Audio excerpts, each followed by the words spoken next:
Continuamos nosotros entonces, hermanos, con el estudio de nuestra confesión de fe. Recordemos, breve repaso. Número 1, somos una iglesia bautista reformada, nos apegamos a una confesión de fe. Es un documento escrito en el cual tenemos el detalle de las doctrinas que consideramos esenciales como cristianos.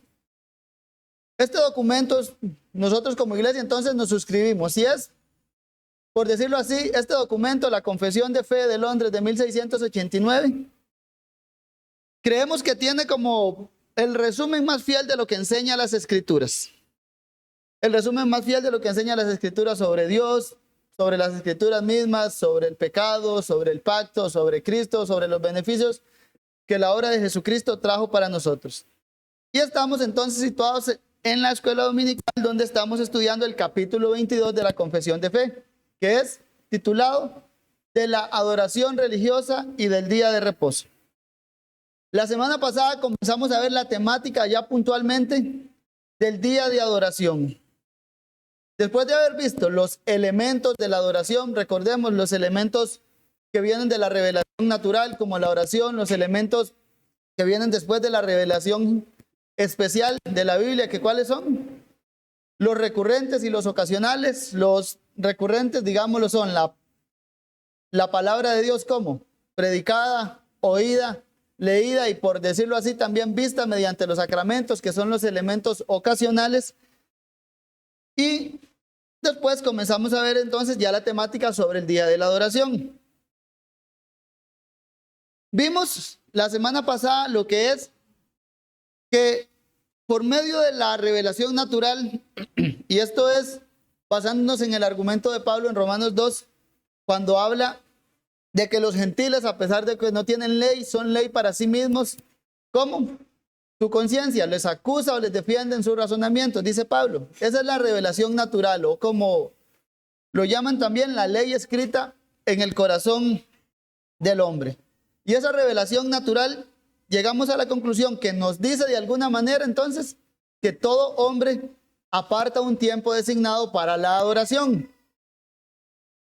Y eso se comprueba desde la antigüedad, desde distintas culturas que lo han hecho, han apartado cierto tiempo para adorar a Dios, semanal, mensual, anual.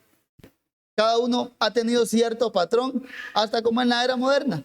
Siempre el ser humano aparta un tiempo de sus actividades diarias con el fin de adorar a lo que él considera Dios, ya sea el Dios verdadero o, como usando el término, a nosotros adoran a los Baales o a los ídolos modernos, o incluso termina el hombre adorándose a sí mismo. Ahora, también vimos brevemente que, a diferencia de la revelación natural, que ciertamente solo nos dice aparten un tiempo para adorar, viene entonces la revelación especial, que es la palabra escrita, y nos da detalles más particulares. Y estos detalles particulares son la forma que vimos por la cual no sabríamos cómo adorar a Dios si Él no nos lo dice. Y ahí entran un poco en juego los elementos que estuvimos viendo.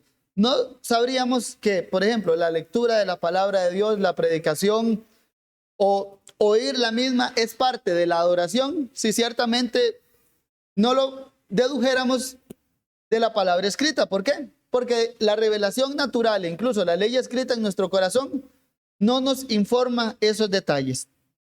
Leo de nuevo para ustedes la sección de la confesión de fe que estábamos estudiando. Dice así: así como la ley de la naturaleza es que, en general, una proporción de tiempo sea apartada por designio de Dios para la adoración a Dios, también por su palabra, con un mandamiento positivo, moral y perpetuo que obliga a los hombres en todas las edades, Dios ha señalado particularmente un día de cada 7 como día de reposo para que sea guardado santo para Él. ¿Qué nos ha revelado Dios entonces? Resumiendo este párrafo, nos ha revelado que Él quiere ser adorado, llamémoslo de una manera cíclica, un día de cada 7. El pasaje que usan es el cuarto mandamiento, Éxodo 20 del 8 al 9. Lo leo para ustedes, dice: acuérdate del día de reposo para santificarlo, 6 días trabajarás y harás toda tu obra. Dios quiere que lo adoremos entonces la séptima parte de nuestro tiempo. en un patrón semanal. Dios nos da 7 días a la semana, entonces quiere que lo adoremos solo un día. Dios nos da 168 horas a la semana, quiere que reservemos para Él 24 horas. Y esto, los autores de nuestra confesión lo refuerzan, por decirlo así, de 3 maneras o con 3 frases. Dicen que Dios ha revelado por su palabra o por su mandamiento, lo ha revelado por medio de un mandamiento positivo, moral y perpetuo. Vimos entonces que una de las cosas que nos revela por medio de sus mandamientos positivos es que nos dice que hay un día en particular. Es decir, la revelación natural nos dice que el hombre aparta cierto tiempo designado para adorar a Dios. Hasta ahí. La revelación general o ese aspecto positivo, perdón, la revelación especial y ese aspecto positivo ya nos dice algo. Acuérdate del día.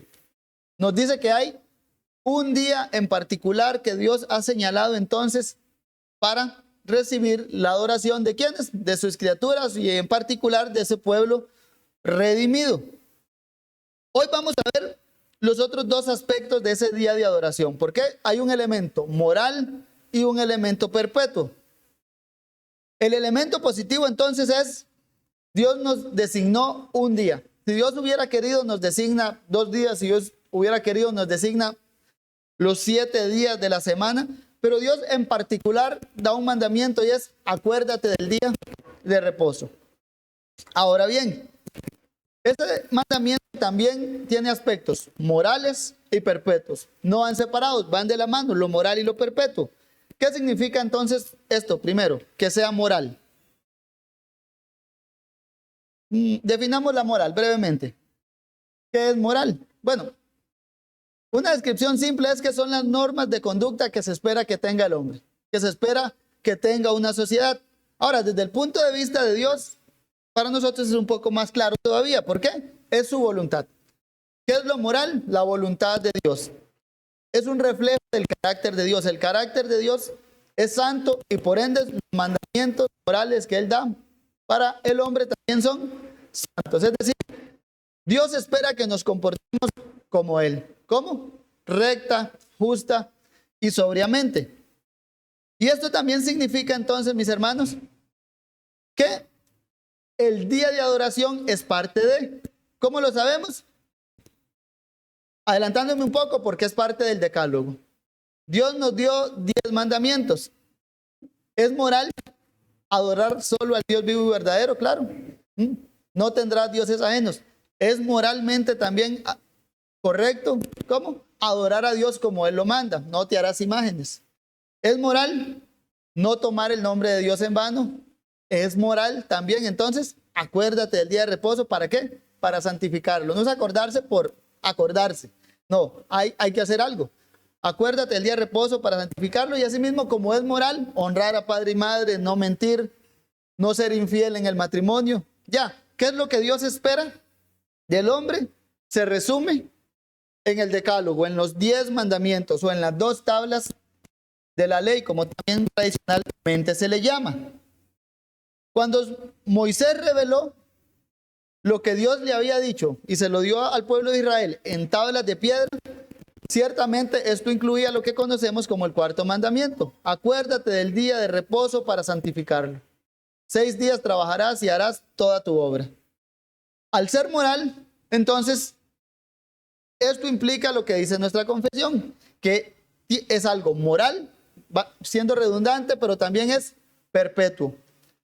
El 4º mandamiento, o sí, toda la ley de Dios en general, los 10 mandamientos, tienen obligatoriedad para todo hombre y tienen perpetuidad. ¿Qué es eso? Que todo hombre y en toda época está obligado a guardar los mandamientos de Dios.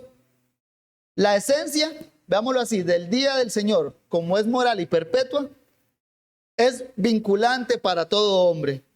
¿La esencia qué es? Un día de cada 7. Esa es la esencia del 4º mandamiento y esa esencia es vinculante para todo hombre. El día como tal, como lo vimos la semana pasada, está cobijado por lo que llamamos un mandato positivo. Y un mandato positivo, recordemos, viene del mandamiento. Recordemos esta distinción. Cuando algo es moral, lo es por esencia misma.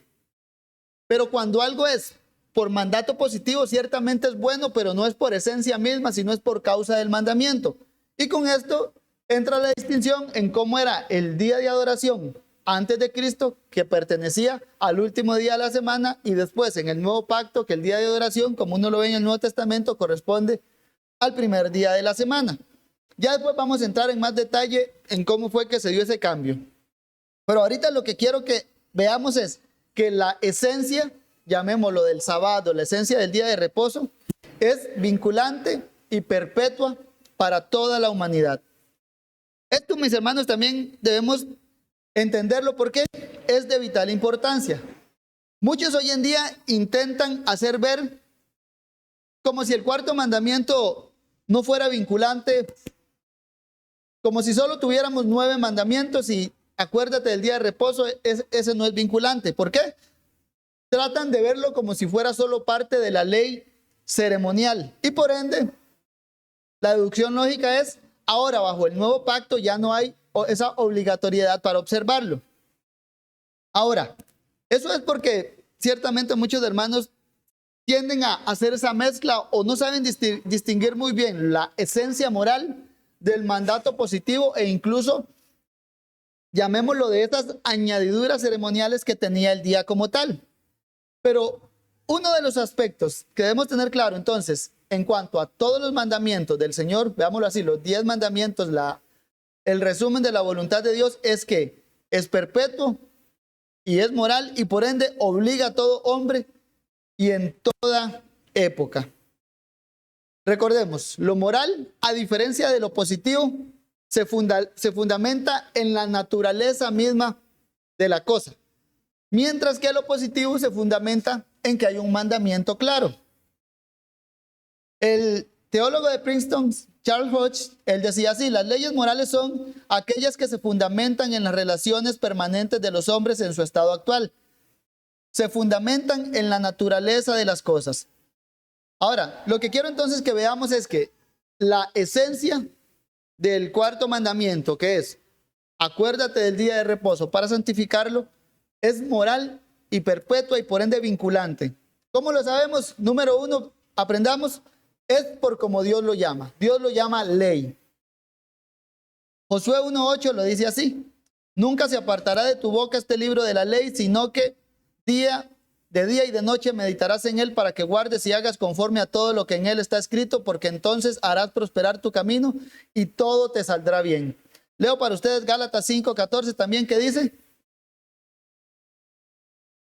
porque toda la ley en esta sola palabra se cumple: amarás a tu prójimo como a ti mismo. El resumen de Pablo es sencillo. ¿En qué se resume toda la ley? En amor. ¿Por qué? Si yo amo a mi prójimo, no le robo, no le miento, no me disgusto cuando a él le va mejor que a mí. Procuro cuidar su vida al máximo. ¿Por qué? Ama a tu prójimo como a ti mismo, y ese es el resumen de la ley.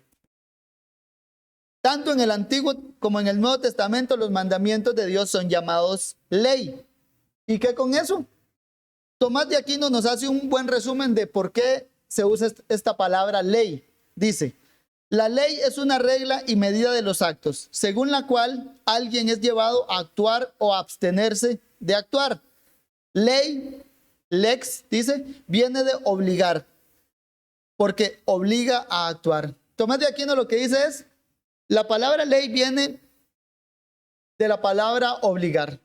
Es decir, Dios lo llama ley, dejando claro que cuando algo es llamado ley, toda su creación está obligada entonces a actuar conforme a ese patrón. También debemos que entender que como es llamado ley, es vinculante. ¿Por qué? Porque sencillamente es vinculante, la Biblia lo dice. Jesús lo dijo claramente, por ejemplo, en Mateo 5:17, cuando él dijo que él no vino a abolir la ley, sino a cumplirla. Mateo 5:17, no penséis que he venido a abrogar la ley o los profetas, sino que he venido para cumplirla. No he venido para abrogar, sino para cumplir. La Biblia, por ejemplo, también nos dice que la ley es buena. Romanos 7:12. De manera que la ley a la verdad es santa y el mandamiento santo, justo y bueno. Entonces, número uno, Jesús no vino a abolir la ley. Es decir, no vino a dejarnos como si no estuviéramos sometidos bajo la ley. Ciertamente el apóstol Pablo usa esa terminología de ya no estáis bajo la ley, sino bajo la gracia, pero debemos entenderlo en el contexto que lo dice el apóstol Pablo. No estamos bajo la ley a como lo estaba, veámoslo así, el antiguo Israel o incluso Adán mismo, que estaba bajo la ley, bajo un pacto de obras que se resumía en haz esto y vivirás. Ya en ese sentido ciertamente no estamos bajo la ley, pero sí estamos bajo la ley en otro sentido. ¿Y cuál es? De manera que a la verdad la ley es santa y el mandamiento santo, justo y bueno. ¿Cuál es el patrón que tenemos para hacer lo bueno? La ley de Dios. ¿Cuál es el patrón que tenemos para lo santo? La ley de Dios. ¿Por qué? De manera que la ley a la verdad es santa y el mandamiento santo, justo y bueno. ¿Cómo sé yo que lo que hago es santo, justo y bueno? Me comparo con la ley de Dios. En ese sentido sí estamos bajo la ley. Dios nos ordena a hacer lo bueno. Entonces vamos a su palabra y aprendemos qué es lo bueno. Dios nos manda a ser santos porque Él es santo, como lo dice tanto el Antiguo como el Nuevo Testamento en Pedro. ¿Y a dónde nos dirige eso? A que nos pongamos bajo la ley, ya no como ese pacto de obras de haz esto y vivirás, sino como porque Dios hizo esto, ahora vivirán de acuerdo a estas normas. Tal vez entendiendo un poco esa distinción. Ezequiel Hopkins, obispo anglicano del siglo XVII, él argumentaba así: la voluntad de Dios respecto a la santificación del Sabbat está acompañada de una razón moral. No es meramente positiva como lo son las leyes ceremoniales.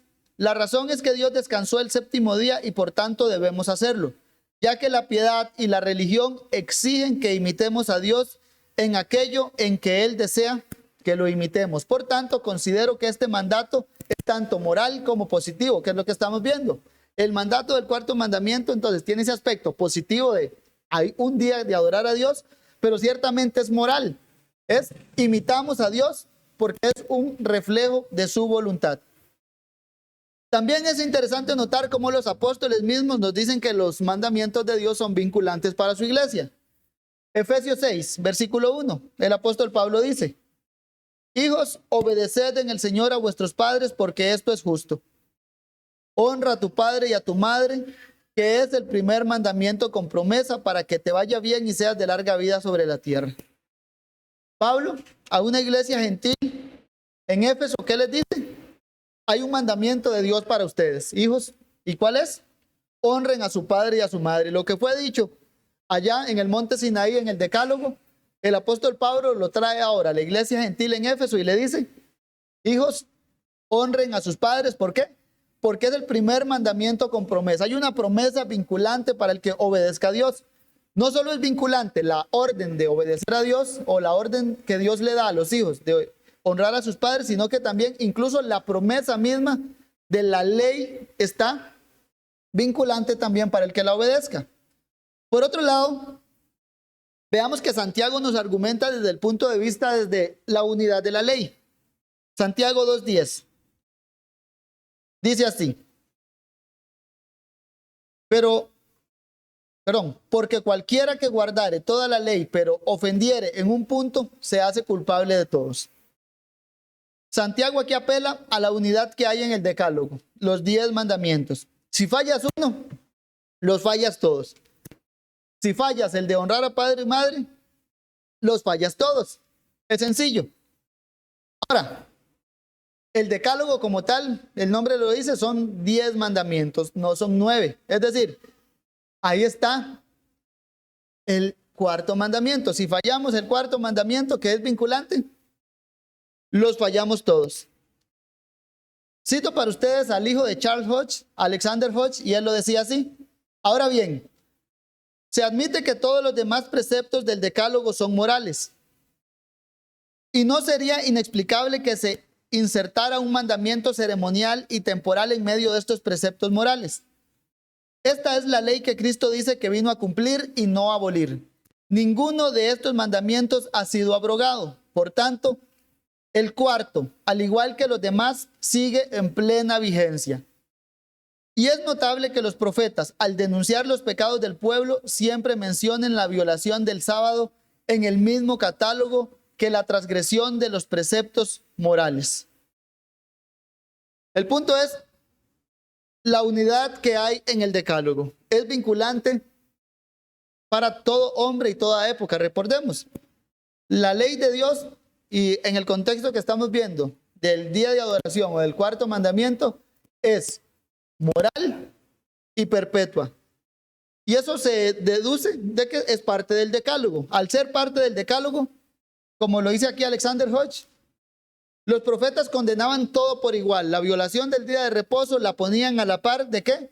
De cuando iban a fornicar a los templos de Baal, por ejemplo. Era igualmente pecaminoso a los ojos de Dios el que violaba el sábado como el que andaba prostituyéndose. La Biblia ata la conciencia de los creyentes de todas las épocas ¿a qué? A la ley moral de Dios. Todos estamos sujetos a esa ley de Dios. El cuarto mandamiento no es la excepción. Es lo que quiero que entendamos el día de hoy. ¿Y por qué? Porque ciertamente está revestido con la misma distinción que se le hizo a toda la ley desde el Antiguo Testamento. Escrito en tablas de piedra por el dedo de Dios, que fue como el autógrafo que Dios le dio a Moisés ahí. John Murray lo decía así también, dice, que se encuentre entre las 10 palabras escritas por el dedo de Dios sobre tablas de piedra establece para este mandamiento y para el trabajo y el descanso que ordena una posición igual a la del tercero, el quinto, el séptimo y el 10º mandamiento. ¿A qué quiero que lleguemos con esto, mis hermanos? Que tengamos claro entonces que cuando el Señor dice, acuérdate del día de reposo, uno, nos está hablando entonces que hay un día particular que Dios ha designado para su adoración, que este día como tal es moral, es perpetuo, es decir, no apartar tiempos para adorar a Dios es inmoral. Por eso los profetas mismos no hacían esa distinción, condenaban tanto el pecado de fornicación del pueblo como el pecado de la violación del día de reposo. Ambos son inmorales. También quiero que nos quede claro entonces que este día como tal es perpetuo. Desde que Dios le dio ese patrón semanal a Adán, en Génesis, de ahí en adelante, todo hombre ha estado ligado entonces a guardar cierto tiempo para adorar a Dios. Ahora, este cierto tiempo, entonces, a manera ya de repaso, mis hermanos, Dios nos lo reveló. ¿Cómo? Claramente por medio de su revelación especial o la revelación escrita. No habría manera de que nosotros supiéramos que Dios ha reservado un tiempo para ser adorado, aparte de que Él nos los hubiera dejado escritos. Por eso mismo nuestra confesión lo resume así. Dice, Dios también por su palabra con un mandamiento, recordemos, positivo, moral y perpetuo, que obliga a los hombres en todas las edades, ha señalado particularmente un día de cada 7 como día de reposo para que sea guardado santo para Él.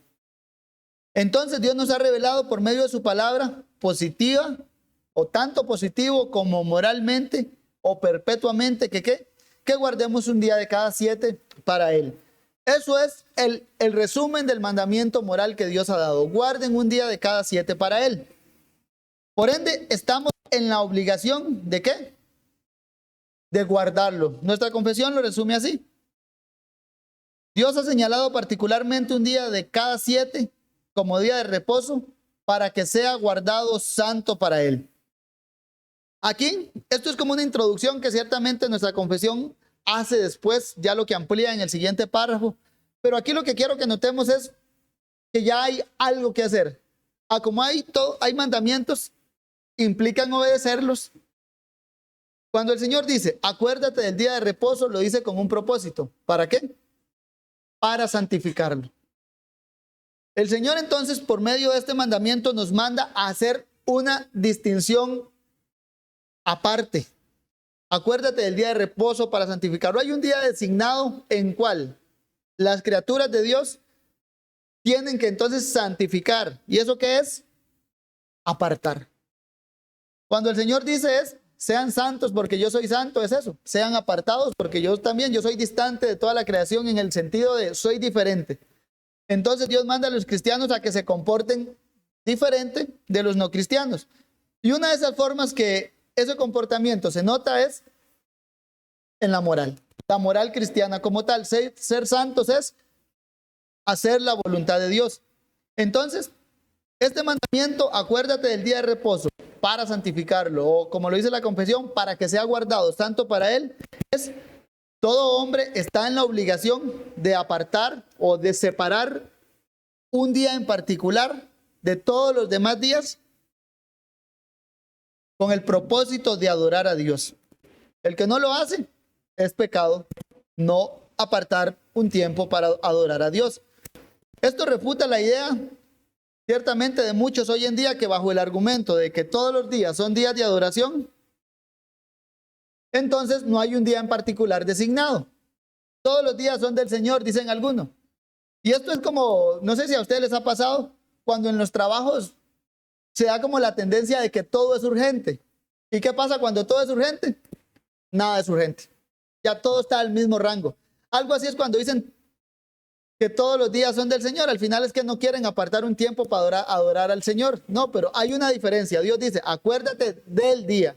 Ya, el hombre lo olvida y el Señor ese mandamiento lo refuerza con un acuérdate. No olviden que hay un día de reposo, el cual tienen que apartarlo para santificarlo. Y santificarlo es, adelantándome un poco, reservarlo para los fines que lleven primero el reino de Dios y su justicia, o para fines que lleven a la edificación de la iglesia, como vamos a ver. El punto es que ese día debe ser apartado para hacer cosas en pos del reino de Dios y su justicia, mientras que quedan otros 6 días. ¿Para qué? 6 días trabajarás y harás toda tu obra. Hay 6 días designados para hacer todas nuestras obras y hay un día designado por Dios. ¿Para qué? Para adorarlo.